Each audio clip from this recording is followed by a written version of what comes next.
C'est l'heure du journal sur PEF TV. Mesdames, Messieurs, bienvenue.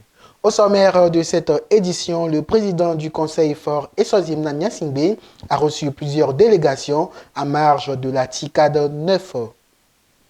Et puis bientôt la nouvelle année pour le peuple gain, une cérémonie sacrée ouvre le début des rituels. Voici les grandes lignes de cette édition. Les détails, c'est dans un instant. En marge de la TICAD 9 qui s'est tenue à Yokohama, au Japon, le président du Conseil fort Eswazimna Nyasingbe a reçu plusieurs partenariats économiques et sanitaires. Parmi eux, une délégation de Toyota Tsusho Corporation ainsi que celle de l'Alliance mondiale pour les vaccins et la vaccination ont été reçues. Cette rencontre illustre l'intérêt grandissant des partenaires économiques et sanitaires togolais. Des précisions avec la télévision togolaise. Me and members of my delegation just met President Nyasingbe.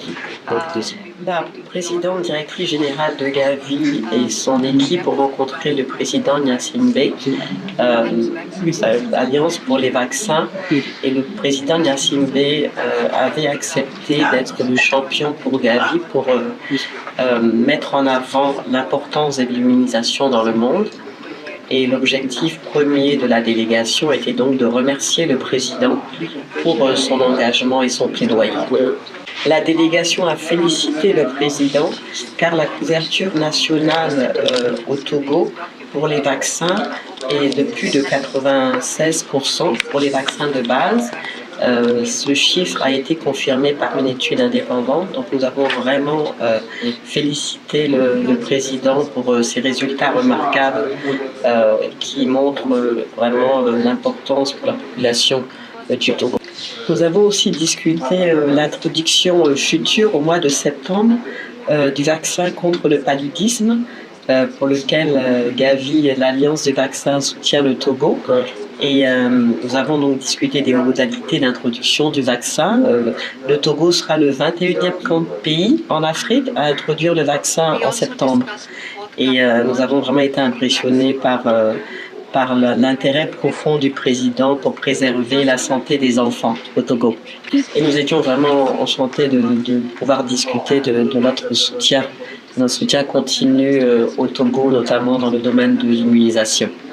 C'était un entretien très enrichissant et nous avons été très encouragés par des paroles du président. Et nous avons été très heureux et nous sommes maintenant très déterminés à augmenter nos investissements et nos affaires dans le domaine automobile et puis dans le domaine énergie et renouvelable, et puis dans le domaine de la santé. Donc on a parlé concrètement à des projets au Togo. On l'annonçait en début d'édition à l'aube de la 362e édition de la fête traditionnelle en pays gain et PEP, une fête traditionnelle. Le peuple gain a renoué avec l'un de ses rituels les plus sacrés, une cérémonie de purification Situtu Nabosomafli. Cette étape fondamentale marque le début du cycle spirituel qui mène à la prise de la pierre sacrée. Le moment fort de cette célébration. Ce vendredi 22 août, à l'aube de la 362e édition de la fête traditionnelle Epekpe, le peuple gain a renoué avec l'un de ses rituels les plus sacrés, la cérémonie de purification Situtu Nabosomafli. Organisée au quartier Fantekome à Néros, cette étape fondamentale marque le début du cycle spirituel qui mène à la prise de la pierre sacrée, symbole de renouveau et de bénédiction pour la nation gain. Sur la place publique de Fantekome, les adeptes des 41 divinités du Panthéon gain, les natifs, les autorités locales et les invités de marque, dont le maire sénateur M. Alexis Kofi Akereburu et le préfet des lacs d'Até Bénissante Tevi ont assisté à une cérémonie empreinte de solennité. Le prêtre Ogbe Domlan entouré de ses pairs, a orchestré le rituel avec les eaux sacrées venues de l'océan Atlantique, de la première pluie de l'année, du Mono, du Nil et d'autres cours d'eau africains. Ces eaux ont été transformées en infusions bénites grâce à un mélange de plantes ésotériques, de talc, de parfums, de boissons alcoolisées. Elles ont été aspergées sur l'assistance en signe de lavement des péchés, de protection divine, de réconciliation communautaire et de prospérité. Au-delà du rituel, Situtu na Bosomafli est un moment de dialogue et de pardon où les familles et les communautés sont invitées à régler leurs différends pour entrer dans la nouvelle année gain avec un esprit apaisé. L'assistance a reçu l'eau bénite pour poursuivre la purification dans leurs couvents et foyers. Le prêtre a prié pour la santé du peuple gain, la paix au Togo et dans le monde, l'abondance des récoltes et la quiétude des cérémonies à venir. Ce rituel marque aussi un temps de gratitude envers les divinités et le Créateur pour les bienfaits de l'année écoulée. La cérémonie s'inscrit dans un calendrier spirituel rigoureux entamé le 16 juin avec les interdits du Cédodo et qui culminera le 25 décembre avec la rentrée des divinités dans la mer. Elle sera suivie de plusieurs autres rituels dont Montata, Bemama et enfin la prise de la pièce sacrée à Glidi Koudi, moment phare de la fête Épée. Avec Situtu na Bosomafli, le peuple gain rappelle que la purification intérieure est le socle du renouveau collectif. Une leçon de spiritualité, de cohésion à l'image de la richesse culturelle du Togo.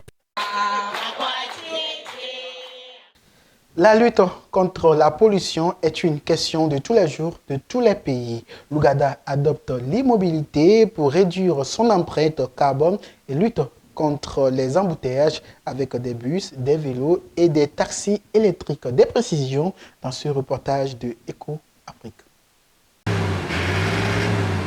Ces dernières années, les émissions et le bruit des engins à moteur sont un fardeau quotidien pour les habitants de Kampala.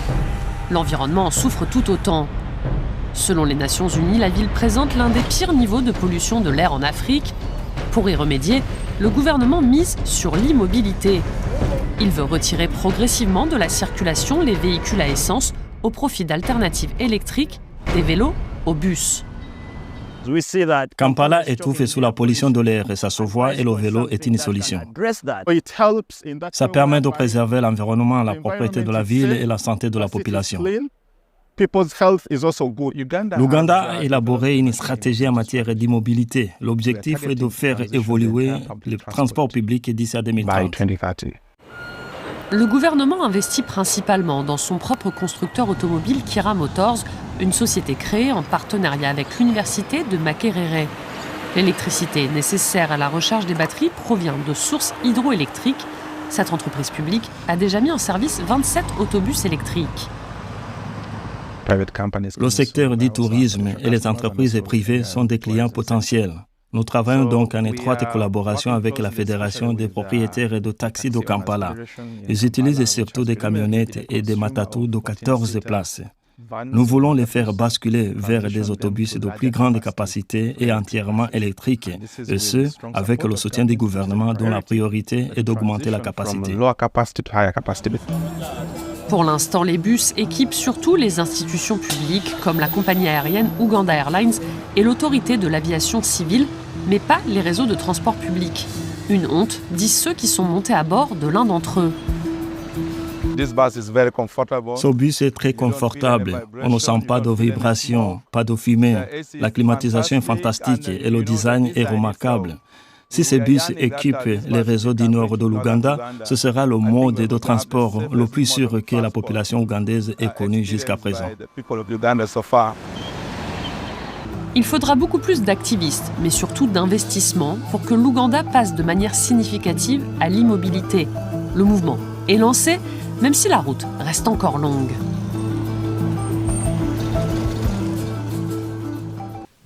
Mesdames, Messieurs, ainsi se referme cette édition. Merci de nous avoir suivis. Nos programmes se poursuivent. À très bientôt.